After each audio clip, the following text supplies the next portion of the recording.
Good morning, students. Today we are going to learn what is called nanomaterials. So as you know, the matter has three forms: solids, liquids and gases. Based on the size, they can be classified as bulk material if they are of the size above the micrometer. The nano, it stands for the materials which has the size from 1 to 100 nanometer.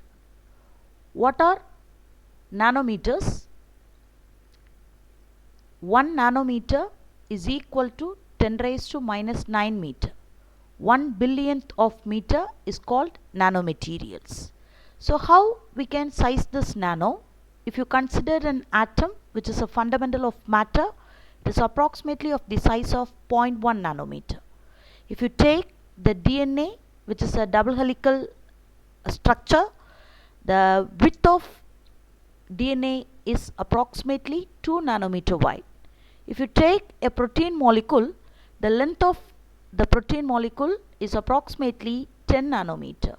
If you consider the size of bacteria, it is of 200 nanometer. When you consider a human hair, it is of 10 raised to 5 nanometer wide. So likewise, we can classify the size of nanomaterials. All these nanomaterials can be classified into different categories. So the classification of nanomaterials is based on two parameters. One is dimensionality, second one is morphology. Based on dimensionality, the nanomaterials are classified as 0 dimension, 1 dimension, 2 dimension, 3 dimension. Based on morphology, they are